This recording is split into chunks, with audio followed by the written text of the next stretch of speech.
Que Cristo te bendiga, amado hermano, hermanita, que Dios te bendiga. Gracias por estar con nosotros, por seguir en la transmisión de la Iglesia de Cristo, Amor y Restauración desde la Ciudad de México. Gracias por estar con nosotros y por tomarte el tiempo para escuchar la palabra del Señor aún a la distancia.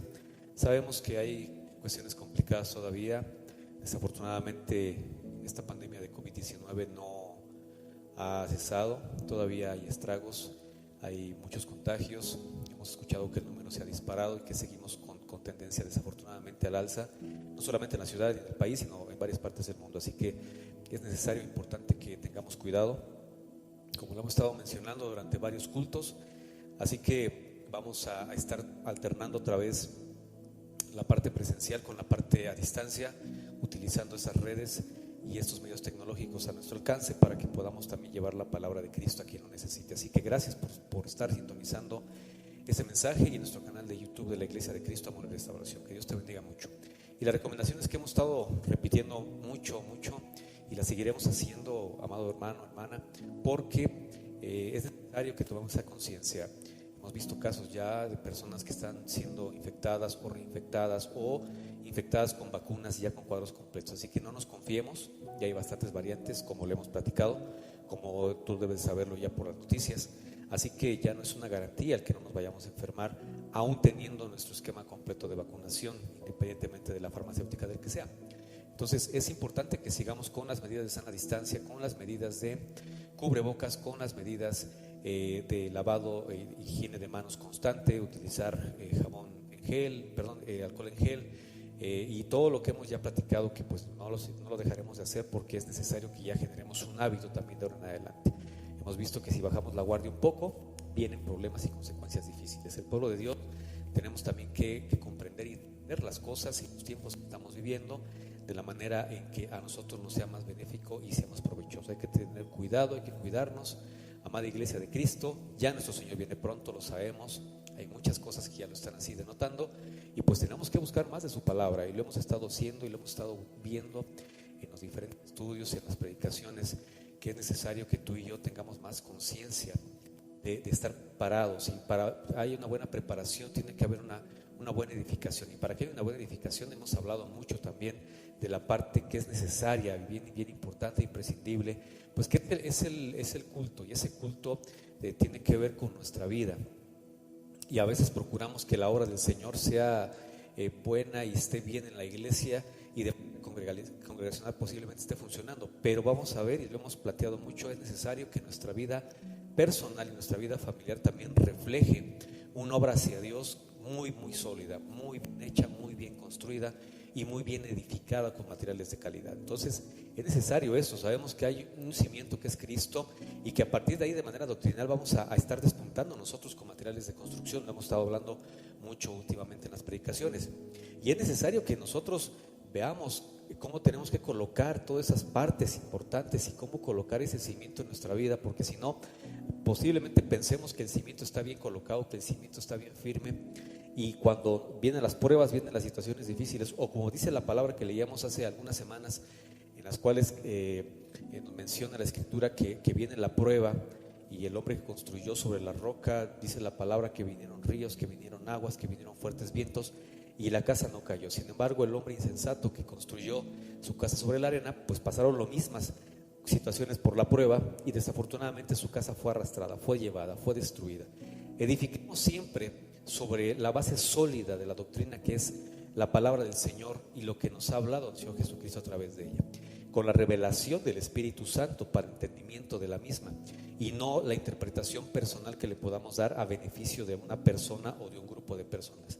Eso lo tenemos también que enmarcar y decir muy categóricamente y puntualmente.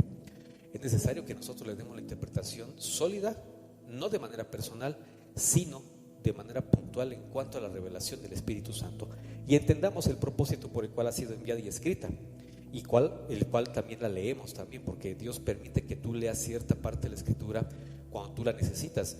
Y me ha pasado, pues seguramente ha pasado a ti, a lo mejor cuando has predicado a alguien o cuando has hablado de la palabra, y dice, oye, es que eso me está describiendo, eso me está llegando porque es el momento en el que estoy pasando, eso me está ayudando, o eso me hace reflexionar. ¿Por qué? Porque la palabra no es del que la dice. Esta palabra es inspirada por Dios, y entonces es enviada y mandada cuando es necesaria, cuando es el momento justo y adecuado para que tú y yo la podamos utilizar. Entonces es importante que nosotros tengamos un cimiento firme en la parte doctrinaria en nuestra vida. ¿Para qué? Para despuntar. Sabemos que ese cimiento es Cristo, pero a veces la manera de colocarlo, de ponerlo, pues también debe de ser una forma específica. Veíamos cómo, por ejemplo, el rey David, cuando quiso introducir la presencia de Dios a Jerusalén en figura del arca del pacto, la primera vez falló, y ese fallo costó la vida de una persona y el enojo de Dios. Y tan fue así que entonces David dijo: no, ya no voy a hacer ningún otro movimiento, y se va a quedar en la casa de Obed-Edom, y ahí la dejó, y dijo: ahí va a estar hasta que yo vea, consulte y sepa cuál es la manera en que Dios quiere que su presencia sea llevada a la ciudad de Jerusalén, al lugar que le había ya construido David. Y pasaron 3 meses, dice la palabra aproximadamente, cuando ya entonces, viendo, recordando, analizando la escritura y los antiguos manuscritos, se dio cuenta que el arca del pacto no tenía que ser llevada en un carruaje, no tenía que ser tirada por animales de carga, y pues mucho menos tenía que ser tocada por hombres que no estuvieran consagrados. Y entonces lo que hizo fue precisamente llamar a las familias levíticas, sacerdotales, que tenían un ministerio y que eran las encargadas de hacer precisamente todo aquello que tenía que ver con el transporte y el traslado del arca del pacto. Y lo que hizo fue eso precisamente: utilizar a los levitas que llevaran en sus hombros, a través de varas que estaban ya perfectamente diseñadas y definidas a través de la palabra, y que la transportaran de esa manera. ¿Y qué pasó? Pues también hubo sacerdotes que se consagraron, hubo alabanzas, hubo cánticos y hubo danza inclusive por parte del rey David. Entonces eso es lo que tenemos que aprender, que nuestra vida también tiene que ser edificada, y la presencia de Dios va a ir, es cierto, y procuramos siempre que en la iglesia, y eso también es labor de los pastores, que la iglesia esté llena de la presencia de Dios. Pero nosotros también tenemos que procurar, como lo hizo David, y por eso David danzó, dice la palabra. No sabía qué más hacer él de manera personal para que la presencia de Dios llegara a su vida y se estableciera como un cimiento firme. Y lo que hizo fue entregarle a Dios una ofrenda, como muchos estaban ofrendando. A veces pensamos que la ofrenda es monetaria, y nos han hecho pensar y creer que mientras más ofrendes económicamente o mientras más diezmes, más tienes favores de Dios. No es cierto, no te dejes engañar, y eso es una gran mentira. Si tú ofrendas, si tú diezmas, es por obediencia al Señor, porque sabes que de esa manera la obra en la tierra puede ir creciendo. Sin embargo, la ofrenda que Dios es la ofrenda que más busca, es la ofrenda de alabanza, de adoración, que tú y yo le demos de nuestros labios lo que nace y brote de la fuente que hay en nuestro corazón mismo. Y entonces David, al hacer eso y al entender esa parte, le ofrece lo que tiene, no como rey, sino como hijo de Dios, y empieza a danzar y empieza a desbordarse en algarabía, en júbilo, para agradar precisamente a Dios. Y aunque a muchas personas, incluida Mical, no le agradó, pensó que él se humillaba y que él quedaba mal y que se ponía en ridículo como rey, a David no le importó lo que Mical dijera, y lo que dijo fue: si es lo que tú piensas, que me hago vil ante los ojos de los hombres, por causa de Jehová yo me haré más vil. Porque él sabía lo que hacía. Es importante saber lo que hacemos en base a la palabra, y para agradar no a los hombres, ni a tu pastor, ni a tu hermano, a tu hermana, a nadie. Tienes que agradar al Rey de Reyes, Señor de Señores, y al cimiento de tu vida, que es Cristo. Y por eso vamos al libro de Esdras, amada iglesia del Señor. Esdras, en el capítulo 3, en el verso 8, porque Esdras tiene una encomienda muy grande, el que empiece a checar la reconstrucción del templo. Llevo muchas cosas que hubieron ahí, de conflictos, de problemas, de situaciones complejas que evitaban, frenaban que se construyera esto. Pero al final de cuentas se dio porque era la voluntad de Dios, y Dios abrió puertas y lo permitió. Y entonces empieza, si tú lees desde el 3:1, vas a ver cómo hay una restauración del altar y el culto. Eso es importantísimo. Necesitamos que el culto se restaure, igual que el altar, porque ha habido mucha corrupción en ese sentido y se ha corrompido humanamente y carnalmente, y el altar ha dejado de ser ese lugar en la iglesia donde nosotros llegamos a ofrecer sacrificios de alabanza, porque pensamos que los sacrificios económicos son los más importantes, y no es así. Esta pandemia nos ha evidenciado precisamente eso, y esta epidemia ha permitido precisamente evidenciar quién busca un beneficio económico y quién en realidad, como congregación, como siervo, como ministro, está buscando el bienestar de la congregación que le fue encomendada espiritualmente. Y entonces es importante que veamos que el altar en la iglesia es precisamente para que ahí se lleven a cabo sacrificios, es para que ahí se lleven a cabo la entrega de tu vida y que ahí te derrames en el Espíritu para que Dios vea lo que le ofreces. David no le ofreció oro, no le ofreció plata. David lo que le ofreció fue danza, fue una humillación, fue decir: yo te reconozco a ti, por eso hoy me humillo, y aunque los demás piensen lo que piensen, yo quiero agradarte a ti. Y entonces el altar es importante que esté restaurado en las iglesias junto con el culto, porque el culto lo dejamos mucho y se dejó mucho a la deriva, pensando que el culto debería agradar a los que estamos congregándonos, y no es así. El culto no es para la iglesia, el culto a la iglesia se lo entrega al Señor, la iglesia se lo da al Padre, la iglesia le consagra a Dios precisamente eso. Tú y yo tenemos que darle un culto, como dice la palabra, que sea no solamente glorioso, sino un culto racional. ¿Conforme a qué? Conforme a los lineamientos y todas las cosas que dice la palabra del Señor que tenemos aquí. Y por eso hoy quiero llevar esta parte, ya porque hemos hablado de la parte de la restauración del culto y la restauración también del altar. Ahora lo que vamos a ver es esa parte de cómo fue colocado el cimiento del templo, cómo se colocaron los cimientos del templo. Qué importante es eso, porque no solamente se avientan los materiales y se ponen ahí. No, un cimiento debe estar bien colocado porque es precisamente la base angular de una construcción. Entonces, si hay un buen cimiento, puedes despuntar hacia arriba muchísimo más, ¿no? Entonces es importante que nosotros lo tomemos en cuenta. Y mira, dice Esdras 3:8: en el año segundo de su venida a la casa de Dios en Jerusalén, en el mes segundo, comenzaron Zorobabel, hijo de Salatiel, y Yeshua, hijo de Josadac, y los otros, sus hermanos, los sacerdotes y los levitas, y todos los que habían venido de la cautividad a Jerusalén, arriba, para que activasen la obra de la casa de Jehová. Quiero que veas, así como lo hizo también David, aquí la convocatoria no fue solamente a cualquier persona, sino es algo importante que hace aquí, que la convocatoria, que hace y a quien ponen a trabajar, pues es gente que tiene un ministerio, gente que tiene una línea sacerdotal, y aquí lo podemos ver. Dice que los sacerdotes, levitas y todos los que han venido a la cautividad de Jerusalén, pero ¿qué hicieron? Pusieron a los levitas de más de 20 años para que activasen la obra, gente joven, gente que tuviera fuerza, que tuviera empuje. Es necesario que en las iglesias ya empecemos a trabajar con los jóvenes más, y para que ellos también empiecen a tener de manera sólida la doctrina de Cristo. ¿Y sabes por qué? Porque esta generación es la que va a seguir y la que va a dar ese salto también al relevo generacional, y eso es importante que lo vayamos proyectando, porque si no, las iglesias se van a quedar sin siervos y sin ministros calificados, pero sobre todo con siervos y ministros con experiencia y con conocimiento de la palabra. Y entonces los ponen a trabajar ellos ahí. Tú tienes que poner a la gente más calificada para poner el cimiento de tu hogar. ¿Por qué? No vas a poner a cualquier persona que diga: pues si quieres yo te ayudo y lo echamos juntos. No, ahí sí es algo delicado, porque tiene que haber cálculos, tiene que haber niveles, tiene que haber escuadramientos, tiene que haber muchas cosas. Y entonces ellos lo saben y no ponen a cualquier persona ahí. Y entonces está poniendo a esa gente que es la importante y esa gente que es la adecuada. Eso es importante que también lo tomemos en cuenta.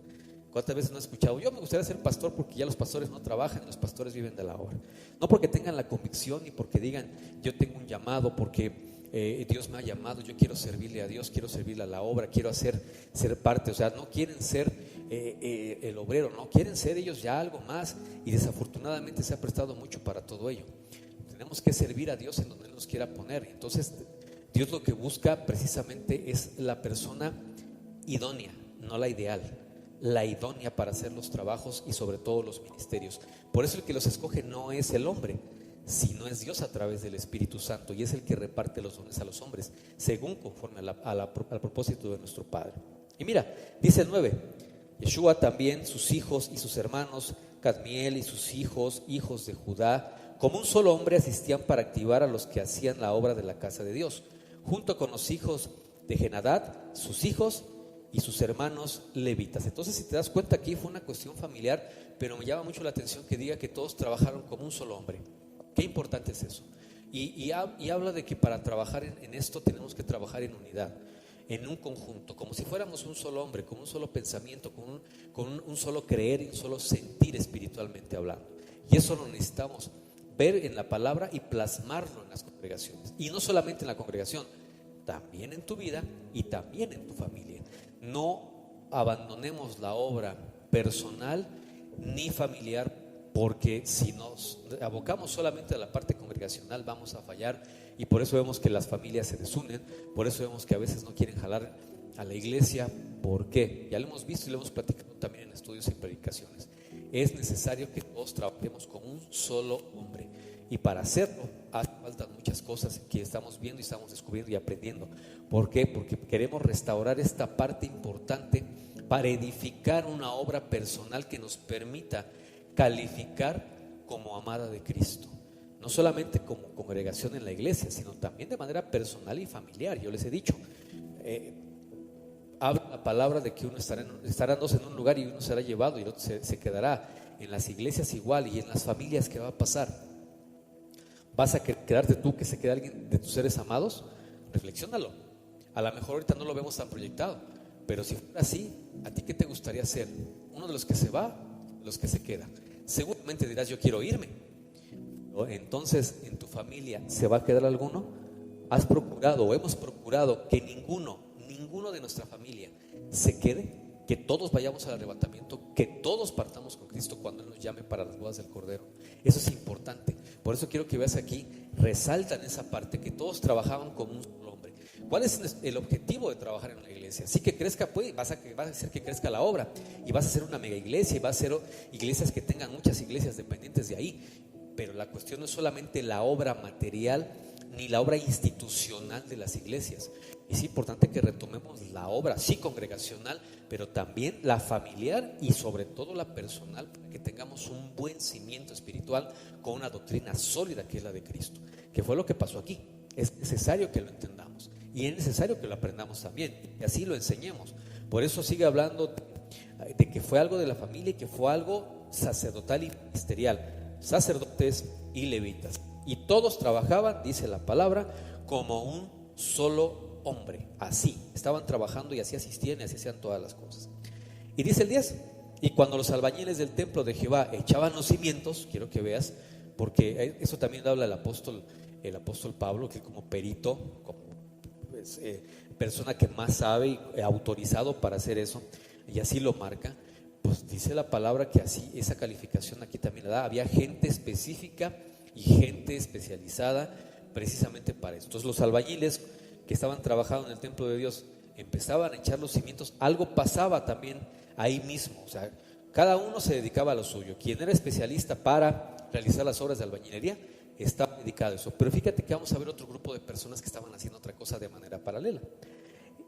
Dice lo siguiente, ahí mismo en el 10: pusieron a los sacerdotes vestidos de sus ropas y con trompetas, y a los levitas, hijos de Asaf, con címbalos, para que alabasen a Jehová. Quiero que veas lo importante de esto, porque a veces queremos hacer todo, ¿no? Y a veces nos gusta, y más los mexicanos nos gusta querer hacer todo y abarcar mucho, y hacemos al final poco. Y eso es importante, que empecemos a delegar las funciones ministeriales, sacerdotales, porque no lo podemos hacer todo. Y en la familia igual. Imagínate la mamá que hace todo en la casa. ¿Qué crees que le pasa a esa mamá? Va a llegar un tiempo que se va a fatigar y se va a enfermar. O un papá. Todos tenemos que repartirnos el trabajo y las tareas y cooperar y ayudar. Eso es lo importante de aquí. Que los sacerdotes no estaban haciendo el trabajo de los albañiles, ni los albañiles el trabajo de los levitas sacerdotes. Cada uno hacía su trabajo y tenía que hacerlo bien. Y trabajaban como si fuera un solo hombre. Albañiles, hacer la obra de albañilería en la parte de construcción, en el cimiento del templo de Jehová.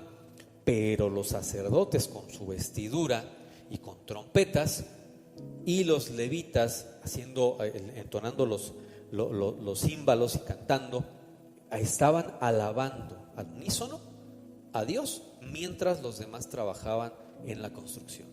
Eso es necesario, es decir, no solamente tenemos que leer palabra y llenarnos y hacernos grandes en cuanto al conocimiento de la letra de la palabra. No. Si no lo conjuntamos con la alabanza y la adoración, estamos mal. Y te voy a explicar por qué. La alabanza tiene que ver con que tú hables de lo que Dios ha hecho contigo. Y la adoración es cuando nosotros hablamos o cantamos o como sea. pero de nuestros labios sale lo que Dios es. Eso quiere decir que para que tú alabes a Dios, Dios tuvo que haber hecho o tiene que estar haciendo algo en tu vida. Si no hay obra de Dios en tu vida, ¿cómo le vas a alabar? Y la adoración, si tú y yo no conocemos a Dios, ¿cómo le vamos a adorar? Por eso entonces, el que alaba al Señor ha recibido algo de Dios. Quien adora a Dios conoce a Dios. Por eso Job no puede adorar a Dios. Y si tú te das cuenta en los primeros capítulos del libro de Job, es un Job que sí tiene fe, es un Job que tiene paciencia, sí, pero es un Job que no conoce a Dios, así de fácil. Y que su fe estaba basada en el conocimiento que le habían transmitido de boca en boca de parte de Dios. Por eso cuando entonces conoce a Dios en realidad, cuando se le aparece y le dice Dios quién es y le habla y lo cuadra doctrinalmente hablando, ¿qué sucede y qué dice Job? Dice: ahora mis ojos te ven, yo de oídas te conocía, ahora yo te preguntaré y tú me enseñarás. Él conocía a Dios de oídas, y entonces ya empieza a haber un cambio ahí cuando dice: yo ahora sí ya te conozco, y al conocerte puedo adorarte. Por eso cada uno estaba haciendo lo que tenía que hacer. Amada iglesia, podemos leer toda la palabra y haber hermanos que tengan 30, 40 años en el evangelio, pero que no haya ningún cambio. ¿Y por qué no hay ningún cambio? Porque no hay una conjunción entre la alabanza y la adoración y el estar haciendo la obra, es decir, la albañilería. Pues, ¿a qué me refiero? Uno, tú y yo, hablamos de la obra que Dios ha hecho en nuestra vida, y por eso podemos alabarle. Y le decimos: sí, yo oraba al Señor y Dios me respondió, y mi familiar sanó. Yo oraba al Señor y el Señor me dio un mejor trabajo. Yo tenía problemas así, Dios, eso es alabar a Dios. El resaltar las obras que Él ha hecho en nuestra vida. Y cuando adoras a Dios, no, es que Dios es bueno, es que Dios es santo, es que Dios es maravilloso, es que Dios es poderoso, Dios es misericordioso. Cuando tú reconoces esos atributos de Dios, tú le estás adorando. Entonces, para adorar hay que conocer a nuestro Padre, y para alabar hay que haber recibido favores de Él. Y por eso entonces, ministerialmente, ellos estaban haciendo esa obra, mientras los demás estaban haciendo la obra de construcción como albañiles. Pero todos como un solo hombre. Qué importante es que nuestra obra también sea edificada de esa manera. No solamente con lectura de la palabra, con ayuno, con oración, sí, pero también el poder experimentar, y eso es importantísimo, y ahí entra el culto. El que podamos experimentar nosotros de parte de Dios favores, misericordia y gracia, porque en ello nosotros le vamos a conocer, y a través de ese conocimiento le podemos adorar, y al recibir bendiciones y favores de nuestro Señor Jesucristo y de nuestro Padre, vamos a poder alabarlo. Importantísimo. La obra de nuestra vida tiene que ser conjuntada también de esa manera.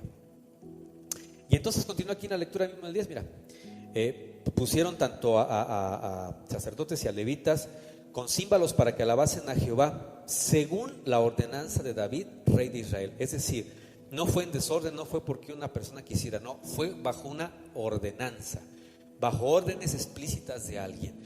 ¿A quién tenemos que seguir? A la autoridad correspondiente, y tenemos que ir viendo a qué autoridades nos van delegando, y también ver la autoridad máxima, que es Cristo, y que su palabra también tiene esa autoridad. Entonces ellos le hicieron lo que David dijo: no puedo meter el arca del pacto como yo quiera a Jerusalén, tiene que haber una manera.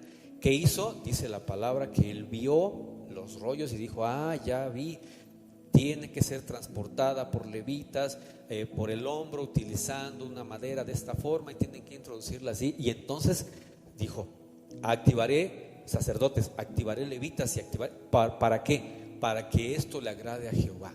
Es necesario que el culto le agrade a Dios, no le agrade a los hombres, y tenemos que romper ese paradigma. ¿Cuántas veces hemos escuchado: ay, qué bonito estuvo la prédica, qué bonito estuvo el servicio, qué bonito? No. Ojalá le haya gustado al Padre nuestro culto, el culto que le dimos a Él. El culto no es para los hermanos, no. El culto es para Dios, a Él le rendimos culto. Y cuando a Él le agrada ese culto, ahí desciende bendición y vida eterna, como dice la palabra. Por eso también la Escritura dice: mirad cuán bueno y cuán delicioso es habitar los hermanos juntos en armonía. Ahí es donde derrama el aceite que va desde las barbas de Aarón. Ahí, y es precisamente ese salmo del culto glorioso, cuando a Dios le agrada, y la forma en que Él lo dice es cuando se derrama su presencia a través del Espíritu Santo. Y es la manera de decir: me agradó lo que hicieron para mí. No, nosotros tenemos que salir satisfechos en ese aspecto, porque ahí Dios te da bendición, sanidad, vida eterna, fortaleza, liberación, cuando Él dice, lo que tú hiciste me gustó y lo acepto. Mira, sigo en el 11. Y cantaban, fíjate lo que sea, cantaban, alabando y dando gracias. Esa es la alabanza, dar gracias a Dios por lo que me has dado, Señor, por esto, por aquello, por esta obra, por todo. Daban alabanzas y daban gracias a Jehová diciendo, porque Él es bueno, porque para siempre es su misericordia. Y adoraban, mira, todo lo que estaban diciendo y lo que estaban cantando. Unos echándole ahí mezcla y echándole ahí el concreto y poniendo los cimientos del templo. Y los otros cantando, tocando las trompetas, los címbalos, cantando y glorificando y dándole gracias a Dios con toda esta palabra. Así tiene que ser también la construcción de nuestra vida y la colocación del cimiento para que esté firme. Dice después, porque Él es bueno, porque para siempre es su misericordia sobre Israel. Y todo el pueblo, o sea, no solamente eso empezó con los sacerdotes y levitas. Cuando vio todo el pueblo y escuchó y dijo, ¿qué está pasando ahí? ¿Por qué hay fiesta? ¿Qué está sucediendo? El pueblo también aclamaba con gran júbilo, escucha, con alegría, con júbilo, alabando a Jehová porque se echaban los cimientos de la casa de Jehová. Eso es importantísimo y tenemos que adorar a Dios. Y es necesario entender algo. Qué bueno que las iglesias crezcan, qué bueno que los pastores crezcan, qué bueno que los hermanos y hermanas crezcan.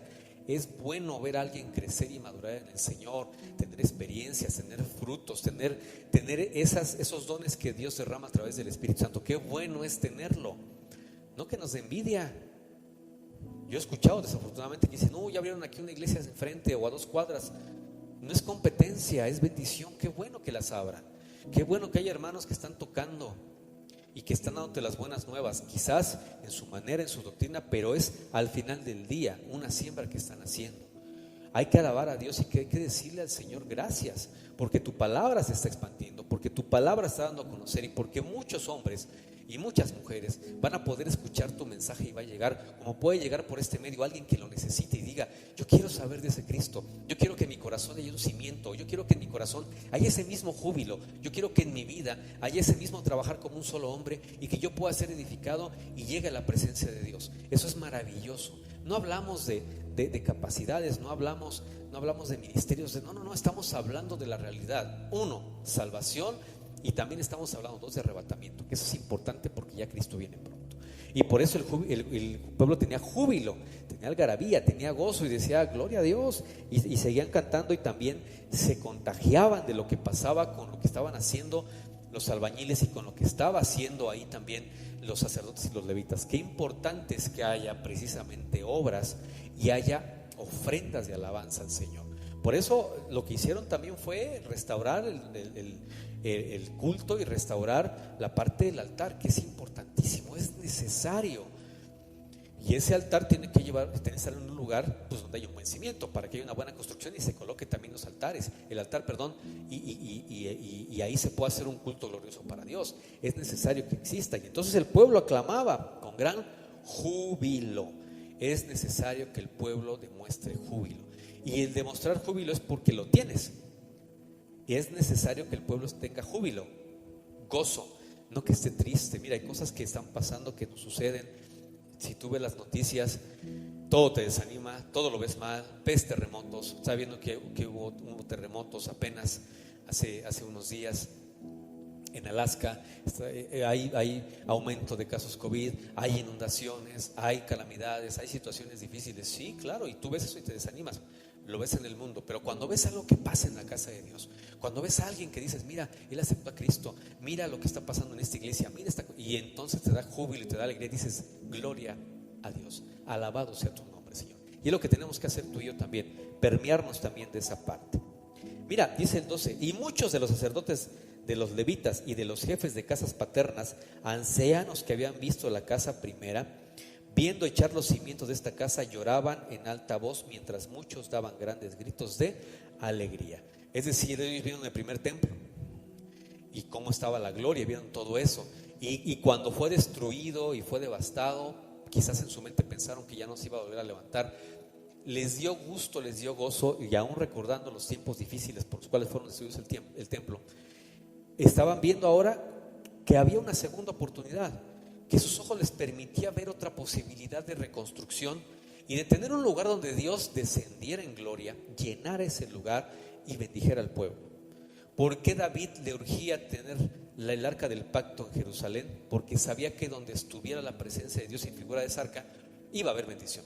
Y la prueba fue que los 3 meses que estuvo en la casa de Obed-Edom, esos 3 meses dice la palabra que fue bendecida su casa, toda su familia y todo lo que poseía.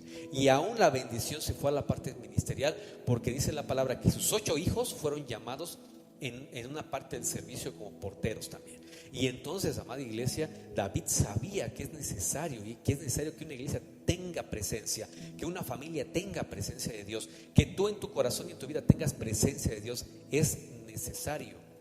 Y entonces esta gente que ya tenía edad, que habían visto el primer templo, que quizás se entristecieron cuando fue destruido y que no tenían la esperanza quizás de reconstrucción, dijeron: gloria a Dios, lo mismo que pasó en el primero va a pasar. Lo que después se enteraron es que la gloria postrera sería mayor que la primera. Y entonces la gloria y todo lo que había pasado en el primer templo iba a ser también en ese templo que estaban reconstruyendo. Y por eso dice que daban más gritos de júbilo y que tenían grandes y daban grandes gritos de alegría, lloraban de felicidad. O sea, quiero que veas esos sentimientos que tenían ellos ahí y que los desbordaban. Al momento de construir los cimientos del nuevo templo, ellos recordaban eso y venía alegría a su corazón, porque recordaban tiempos pasados, pero ahora iban a venir tiempos mejores. Amada iglesia, espiritualmente vendrán tiempos mejores. No sé qué pasa en el mundo. El mundo se tiene que desbordar, el mundo se tiene que desquiciar, el mundo se tiene que poner de cabeza, porque el mundo tiene que llevar un desorden para que haya alguien que lo ordene. Y ese nuevo orden mundial no va a venir de Cristo, viene del anticristo. Por eso ahora la palabra precisamente de eso. Y estamos empezando a entrar en ese borde de desorden, de caos. Hay caos no solamente en la parte social, hay caos en la naturaleza, hay caos, va a haber caos económico, va a haber caos de muchas cosas. Y entonces va a llegar alguien que ponga un nuevo orden y que diga: sí, así va a ser, pero ese no va a ser Dios, va a ser el anticristo, y la palabra lo dice, y así lo estamos entendiendo y así lo estamos aprendiendo. Por eso es necesario que tengamos un buen cimiento para no ser engañados, porque dice la palabra del Señor que en esos tiempos difíciles y finales vendrá el anticristo y, de ser posible, tratará de engañar a los propios escogidos y elegidos para el Señor. Por eso hay que tener mucho cuidado, porque se va a disfrazar de ángel de luz, se va a disfrazar con un evangelio mentiroso y va a tratar de engañarnos. Cuidado, amada iglesia. Es necesario que nosotros tengamos un buen cimiento y que tengamos materiales de construcción de calidad hacia arriba. Y mira, ya para último el 13. Y no podían distinguir, escucha, el pueblo, el clamor de los gritos de alegría de la voz de lloro, porque clamaban el pueblo con gran júbilo y se oía el ruido hasta lejos. Es decir, unos lloraban porque se acordaban del templo y cómo estaba la gloria, y otros añoraban en tiempos pasados, pero otros decían: gloria a Dios, vamos a tener nuevo templo, va a haber nuevas cosas, va a haber nuevas bendiciones, nuevas misericordias. Y era tanto ese clamor que esos clamores ganaban a la tristeza, y había más alegría, más gozo que llanto y tristeza. Y entonces dice la palabra que eso se escuchaba hasta lejos, escuchaba lejos esa algarabía. Yo imagino qué pensarán cuando hay un culto en una iglesia los vecinos. Sí, la iglesia son los locos de aquí junto que están haciendo sus cosas, y van a empezar a llorar, y van a empezar a gritar, y van a empezar a cantar, y van a empezar a aplaudir, y se empiezan ruidos como si estuvieran pisando, y luego escuchas voces diferentes, no sé en qué estén hablando, a lo mejor se meten cosas ahí. No, es gozo, es alegría. Cuando desciende la presencia de Dios, hay júbilo y hay gozo, y todos los enemigos de Dios se van, los enemigos de Jehová huyen. Tristeza, llanto, miedo, enfermedad. ¿Por qué? Lo dice la palabra, no lo digo yo. Y entonces el que el pueblo tuviera ese gozo, esa alegría, y la manifestara de esta manera, viajaba y llegaba lejos, y muchos lo podían escuchar y lo podían percibir. Es necesario que la obra en tu vida, en tu familia y en tu congregación, o en nuestra congregación, se escuche desde lejos y digan: mira, algo está haciendo Dios ahí, mira, algo están haciendo, oye, qué bien, no que sea grande o que sea pequeño, no. La obra del Señor es una obra importante por la trascendencia en el tiempo, en el eterno presente de Dios. Los siervos tenemos que trabajar no solamente para que el pueblo piense en este tiempo que estamos viviendo aquí, sino piense en el eterno presente de Dios, en esa línea de tiempo eterno y perpetuo en la cual nos habla el Señor, en la cual tú y yo estamos viajando y viviendo. Es necesario entenderla y es necesario meternos a esa línea de tiempo de Dios, no humana. Aquí humanamente te van a quedar, si bien te va 80 y tantos años, pero allá hablamos de un eterno presente. Por eso dice la palabra que Dios no es Dios de muertos, sino de vivos. Y hablando de los hombres que ya partieron con Él, y si están vivos entonces, está en una línea de tiempo totalmente diferente. Y lo habla la palabra y hay que entenderlo a través de esa profundidad, precisamente no con un entendimiento personal, sino con un entendimiento espiritual de parte de Dios. Por eso a mucha gente no entiende: ¿cómo estás locos? ¿Qué están haciendo? Pues están haciendo un colado ahí. ¿Cómo es posible que estén así de alegres? Estaban alegres porque sabían que ese era el primer paso, porque después del cimiento iba a venir una edificación, pero después de que se terminara la edificación iba a haber llenura de la presencia de Dios. Y cuando la presencia de Dios descendiera en ese lugar, iba a haber gloria, no solamente ahí en el templo, sino todo alrededor y los que participaran de ella. Por eso es tan importante que nuestra obra personal también la procuremos y también la edifiquemos de manera firme, con el cimiento que es Cristo, amada iglesia. Es necesario que lo hagamos, y es necesario que, si no, pues quitemos un viejo templo y pongamos cimientos nuevos. Y dice el Señor: a mí me pusieron cimientos que yo pensé que esa doctrina estaba bien, yo pensé que estaba, ya me di cuenta que no. Me has ayudado a abrir los ojos. Ahora ayúdame a que en mi vida esté el cimiento, no que ponga un hombre ni que ponga un pastor. Quiero que el cimiento lo pongas tú, y que tú seas mi cimiento espiritual, y que de ahí me ayudes a despuntar para que mis materiales de construcción sean de calidad y dignos de ti. Hermanito, hermanita, cuando tú y yo hagamos eso, créeme, nuestra vida espiritual va a cambiar, tanto personal como familiar. Hay que atrevernos a hacerlo. ¿Por qué? Porque Cristo ya viene pronto. Trabajemos como un solo hombre, no solamente en la iglesia. Qué padre es que mucha gente trabaje en la iglesia, Lo hemos platicado, como dice el dicho del pueblo. Somos a veces candil de la calle, oscuridad de la casa, ¿no? Y en la iglesia somos serviciales, y hermanito para acá, hermanita para allá, te ayudo. Pero en la casa no hacemos nada. En la casa no apoyamos en nada. En la casa nos sentimos amos, dueños y señores cuando no lo somos. Es un trabajo de igual manera de un solo hombre. Es importantísimo que lo tomemos en cuenta. Y de manera personal, no se diga. A veces cuidamos otras viñas y descuidamos la nuestra, como dice el libro de Cantares. Cuida tu viña, porque de ella vas a entregar cuentas al Señor y nadie más lo va a hacer. Eso es importante. Cuando comparezcamos ahí, todos daremos cuentas de nuestra viña.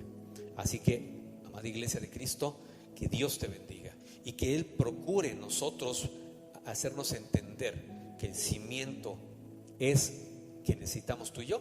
Ese cimiento se llama Cristo Jesús. Que Dios te bendiga y te guarde. Cierra tus ojos un momento, vamos a orar, vamos a pedir a Dios que bendiga su palabra. Y quiero orar por los hermanos enfermos que hay en la iglesia, que estén necesitados, para que Dios traiga bendición, traiga fortaleza y nos saque adelante. Hay hermanitos y hermanitas que no se han podido congregar ahorita o estar tan al pendiente porque, bueno, situaciones de salud. Hermanitas, hermanitos, estamos orando por ustedes, por las situaciones que hemos habido, situaciones de enfermedades crónicas, enfermedades que les han pasado. Vamos a seguir orando por ustedes, hermanitas, hermanitos. Que Dios les bendiga mucho y sigamos orando por las necesidades del pueblo, como lo hemos hecho hasta ahora, porque Dios nos ha respondido. Hablábamos del milagro que estaba haciendo en nuestra pequeña, que pidieron oración por su ojo para que no lo perdiera, y empezó a recuperar inclusive la visión. Hay un milagro que los médicos no se pueden entender. Gloria a Dios por ello. Los hermanos de Amor y Restauración saben de lo que estoy hablando, y sigamos orando pues por esas necesidades. Yo estoy agradecido con mi Padre, porque es maravilloso, mi Padre Celestial, que es bueno y escucha a unos clamores de su pueblo. Así que oremos, hermanos. Padre, te damos gracias en el nombre de Cristo Jesús. Señor, alabado sea tu nombre, te glorificamos, te exaltamos. Padre de la gloria, que este mensaje hoy pueda llegar a nuestra vida y a nuestro corazón, y sea también parte de un cimiento espiritual que tú pongas en nuestra vida. Sabemos que no es la voz del hombre, sabemos que no es la voluntad del hombre, sabemos que lo que tiene que ser como base ministerial en nuestra vida tiene que ser tu palabra, y tienes que ser tú, mi Señor Jesucristo. No permitas que en la iglesia Amor y Restauración, en las familias que ahí nos congregamos, haya un cimiento diferente. Queremos que el cimiento seas tú, mi Señor Jesucristo, y que tu palabra nos ayude a poner, Señor, muchos materiales de construcción de excelente y buena calidad. Yo te ruego, Padre precioso, que tú bendigas nuestra vida, que tú bendigas nuestro corazón y que tú bendigas nuestro ser. Yo te ruego, mi Señor Jesucristo, en este momento, por los hermanos y hermanas que se encuentran con alguna enfermedad, postrados en cama o que están esperando algún procedimiento médico, yo te ruego que tomes control y muestres y manifiestes en ellos tu amor y tu misericordia y tu gracia, y les envíes en este momento donde se encuentran sanidad, fortaleza, consuelo y paz. Dice tu palabra que por tus llagas fuimos sanados. Sana pues a mis hermanitos y hermanitas que están enfermos de cualquier enfermedad o patología, y no solamente física, también espiritual. Si tienen algún dolor, algún sentimiento, alguna herida en su corazón, sana también, Señor, toda dolencia, toda herida y toda enfermedad espiritual y del alma. Yo te ruego pues, Padre, que bendigas a la congregación de Amor y Restauración, a tus hijos e hijas que en él nos congregamos, Señor, porque tú eres bueno, porque tu misericordia es para siempre, y te pedimos, ayúdanos a construir, Señor, el templo que es digno para ti. Nosotros somos templos del Espíritu Santo. Permita que esa obra se haga con calidad y se haga agradándote a ti. Te damos gracias, Padre, y te bendecimos. Yo te ruego que la paz de tu Hijo Jesucristo y la paz que solamente tú puedes dar, la ministres en nuestros corazones y en nuestras vidas y en la congregación de Amor y Restauración y de las iglesias de mis hermanos y hermanas que nos hacen favor de seguirnos a través de estos mensajes. Te doy gracias, Padre, te bendigo en el nombre de Cristo Jesús. Amén y amén. Hermanitos y hermanitas, que Dios me les bendiga mucho. Cuídense, por favor. Sabemos que estamos en tiempos complicados por la pandemia. Cuidémonos, no ha terminado, lo seguirá haciendo la recomendación, y seguiremos cuidando la integridad de la iglesia. Por eso estaremos haciendo los servicios más espaciados para cortar la cadena de contagio y para dar tiempo precisamente a que la situación pues se tome un poquito más controlada. Aunque la autoridad no está dando restricciones tan fuertes, pero bueno, ya estamos en un semáforo de color diferente, ya con un mayor número de contagiados. A Dios gracias, en la iglesia pues no tenemos ese efecto precisamente por ello, y mantengamos precisamente ese cuidado. Hermanitos y hermanitas, les estaré indicando cuáles serán las próximas acciones en la iglesia. Estamos en contacto por nuestras redes sociales, por nuestro chat de WhatsApp. Les diré cuándo será nuestro próximo estudio. Esta semana, disculpen, no pudimos tenerlo por cuestiones de fuerza mayor, pero la otra semana estaremos retomándolo. Así que, hermanitos y hermanitas, que Dios les bendiga, Dios les guarde, que tengan un excelente término de domingo y un excelente inicio de semana con la bendición y la compañía de nuestro Señor Jesucristo en sus vidas. Que Dios les bendiga, hermanos, hermanas. Amén y amén. Nos vemos en la próxima.